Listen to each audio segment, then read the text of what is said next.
اللہ الرحمن الرحیم۔ محترم بزرگوں اور دینی بھائیوں، السلام علیکم ورحمۃ اللہ وبرکاتہ۔ سیرت النبی صلی اللہ علیہ وسلم کا یہ چھٹا پارٹ ہے، چھٹا حصہ ہے۔ آج کی گفتگو کا عنوان ہے نبوت کا آغاز رؤیائے صادقہ سے۔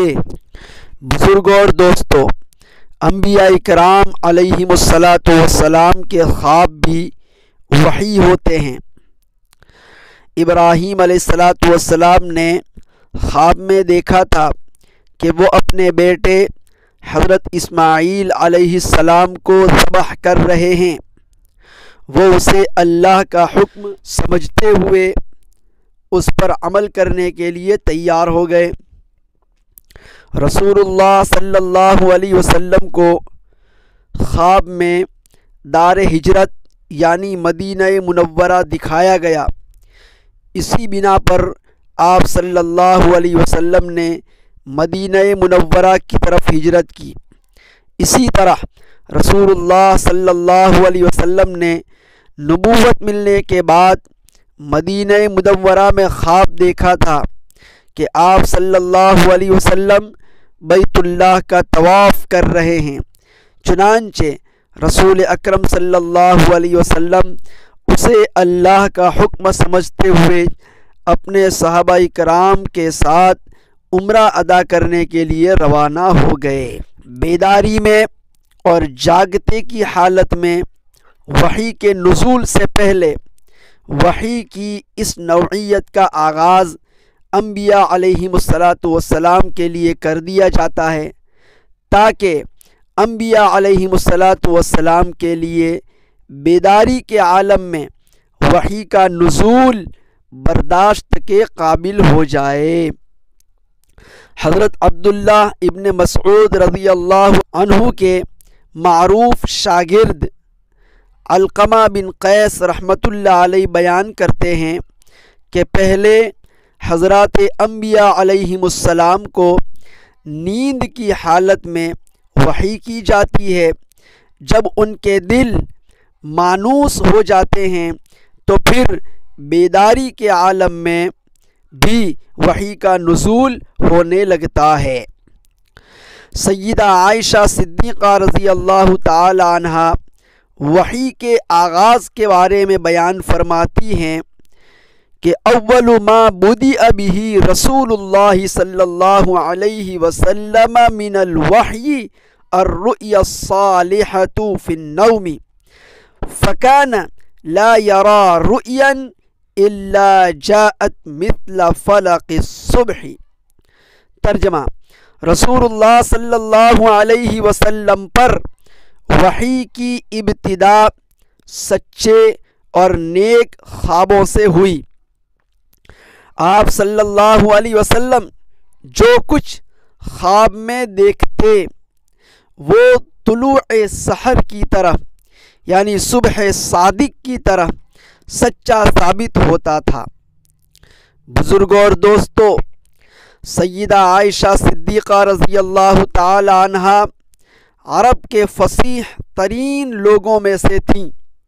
انہوں نے اپنے ارشاد مبارک میں طلوع سحر یعنی صبح صادق کی نہایت خوبصورت تشبیہ دی ہے کہ جس طرح صبح صادق کے نمودار ہونے سے اندھیرے چھٹ جاتے ہیں، یعنی صبح کی پہلی کرن جب پھوٹتی ہے تو اندھیرا آہستہ آہستہ چھٹنے لگتا ہے، ختم ہونے لگتا ہے۔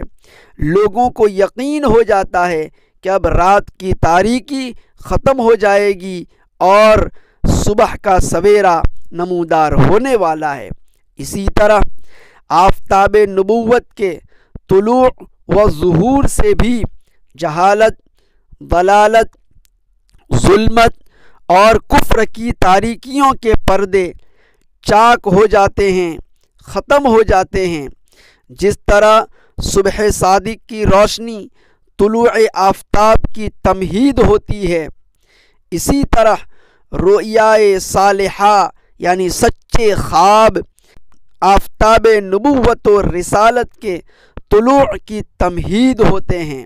نبی کریم صلی اللہ علیہ وسلم کے بعد بھی اللہ تعالیٰ نے مسلمانوں پر رحمت فرماتے ہوئے سچے خوابوں کا سلسلہ قیامت تک کے لیے باقی رکھا ہے۔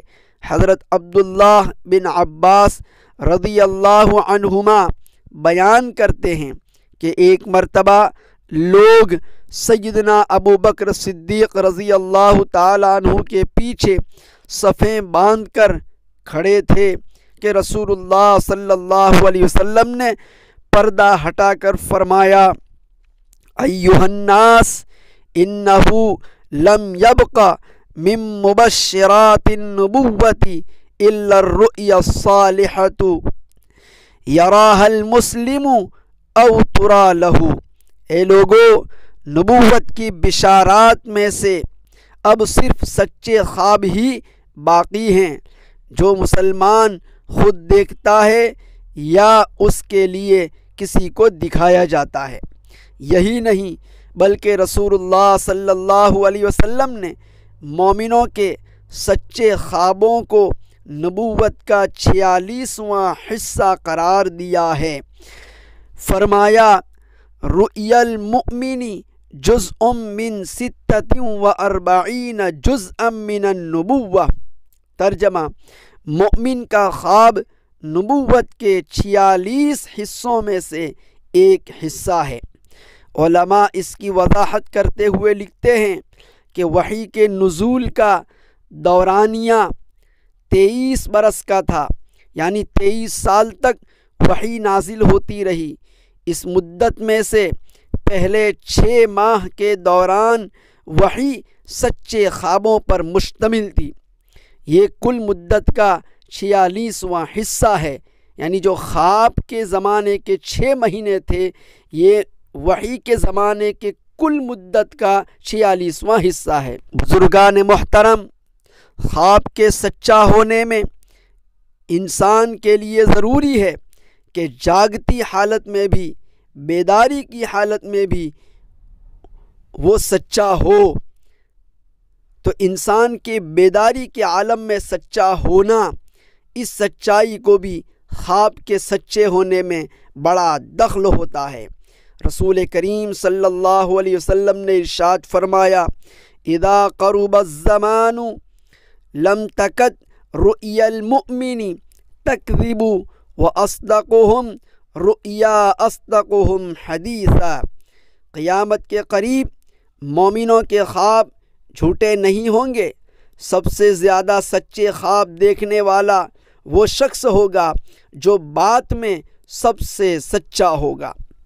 انبیاء کرام علیہم السلام سب سے زیادہ سچ بولنے والے ہوتے ہیں، اور ان کے خواب بھی، ان کے سپنے بھی بالکل حقیقت پر مبنی ہوتے ہیں، اسی لیے یہ وحی کا درجہ رکھتے ہیں۔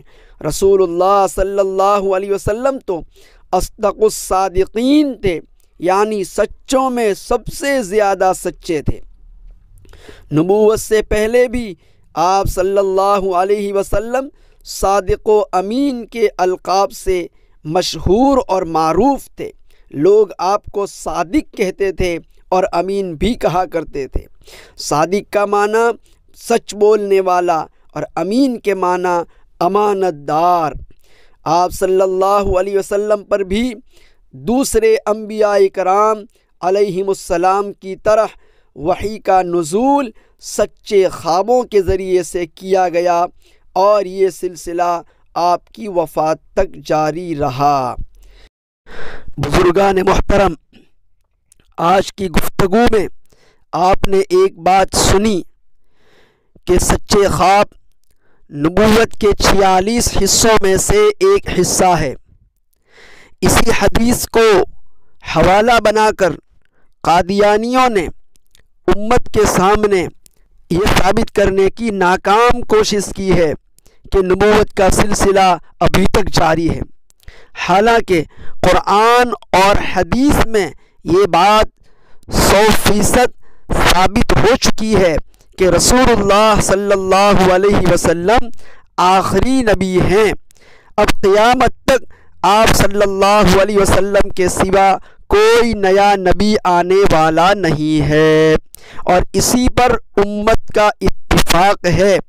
1400 سال سے صحابہ کرام رضوان اللہ تعالی علیہم اجمعین کا بھی یہی عقیدہ تھا۔ رہا مسئلہ اس حدیث کا، تو علماء نے لکھا ہے کہ اس حدیث کو حوالہ بنا کر یہ کہنا کہ نبوت کا سلسلہ جاری ہے، یہ بالکل ایسا ہی ہے کہ جیسے کسی انسان نے اپنے ناخن کاٹے اور کسی جگہ پر رکھ دیے۔ اب جس کے ناخن تھے وہ ناخن والا تو مر گیا، دنیا سے چلا گیا۔ اب اس کے مرنے کے بعد اس کے کٹے ہوئے ناخن کو لے کر کے کوئی یوں کہے کہ فلانا آدمی زندہ ہے، کیسے پتہ چلا؟ کہا دیکھو یہ ناخن ہے اس کے۔ تو ناخن کو حوالہ بنا کر کسی کے زندہ ہونے کو ثابت کرنا بے وقوفی ہے، نادانی ہے، لوگ اس پر ہنسیں گے۔ اسی طریقے سے علماء نے لکھا ہے کہ سچے خواب والی حدیث کو حوالہ بنا کر یوں کہنا کہ نبوت ابھی تک باقی ہے، یہ بھی اسی طرح کی مضحکہ خیز بات ہے اور نادانی اور کم عقلی کی پکی دلیل ہے۔ ایسا کہنے والا نادان ہے اور کم عقل ہے، اس لیے کہ نبوت الگ چیز ہے اور سچے خواب الگ چیز ہیں۔ اللہ تبارک و تعالی ہم سب کو سمجھنے کی توفیق عطا فرمائے۔ وآخر دعوانا ان الحمد للہ رب العالمین۔